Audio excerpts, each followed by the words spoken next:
Killing Joke by Alan Moore demonstrates how people are defined by the way they respond to the things that hit them in life. Alan Moore illustrates the original story of the Joker and his hardship that led him to becoming a supervillain. Throughout the story, readers are shown flashbacks that propose to be the Joker's origins, the one bad day that led him from being a normal husband who was trying to support his pregnant wife into a green-haired sociopath. The comic shows how this one bad day ultimately caused him to turn mad and choose evil over good. The story includes flashbacks from when he was an ordinary man to present day where he is trying to drive Jim Gordon insane. The author takes a complete different approach to the hero's journey because it is focused on the Joker instead of an actual hero. Batman, an idealistic character, is juxtaposed to the insane Joker representing good versus evil. They are viewed as yin and yang opposites who both started out the same but chose different paths. They both went through an experience that shaped them in different ways. Batman used his pain to motivate himself while the Joker used his pain as revenge. This comments on society by saying how it is up to us to decide what paths to take in life. The novel begins with a flashback where we see the Joker is being kept in a lunatic asylum. The center panel is very important because it juxtaposes how this man has two completely different sides of himself, an ordinary man on the left half and a psycho on the right. The Joker then escapes and takes over an amusement park. Events leading up to the transition of the Joker are shown on the next pages. The black and white visual technique is used to inform readers it is past tense. In this date and time, the Joker is an unsuccessful comedian who blames himself for not being able to provide money for his family. The last panel of the page is meant to stand out amongst the other black and white panels because it foreshadows him becoming the Joker and the reflection of a clown box with similar characteristics. Here we see the Joker's call to adventure. In order to prove himself as a husband and a father, he decides he wants to rob the playing card company to make money. This is ironic because the Joker is a playing card, and in the future it becomes his trademark.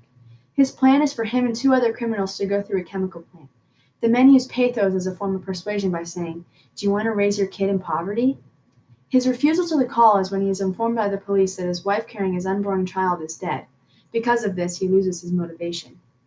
The night of the crime, things take a turn and they get shot at, and Batman swoops in. Purposely, the only color used in the black and white panels is red to symbolize violence. Out of fear, the Joker falls into the acidic water and comes out with green hair. This is when he crosses his threshold. The color transition from red to green symbolizes power. This concludes the flashback, and that is when the Joker is taken to the asylum from the beginning of the novel. Shortly after he escapes and takes over the carnival, he shoots and rapes Barbara Gordon. This is actually foreshadowed from the cover of the comic book where it shows the Joker snapping a picture of the audience.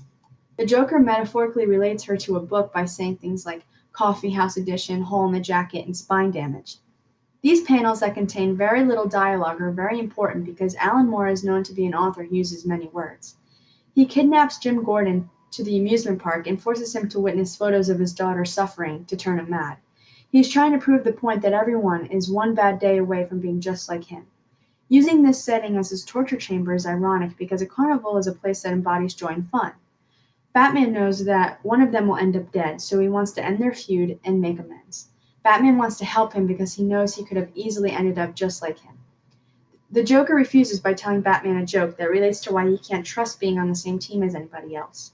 The betrayal of his allies from the night of the chemical plant gave him this burden. The comic shows the Joker hysterically laughing at his joke and Batman holding him by the throat in the center panel. The Joker and Batman end the comic laughing together, which shows the Joker wins in the end. He breaks Batman's one moral of not killing his enemy and turns him mad. The laughter fades and the last panels become silent, resulting in the death of the Joker. This highlights the title because the Joker is killed after telling his last joke. Overall, this novel addresses mental illness and sanity. Batman is the hero figure, yet who looks more sane, a guy dressed as a bat or a guy dressed as a clown?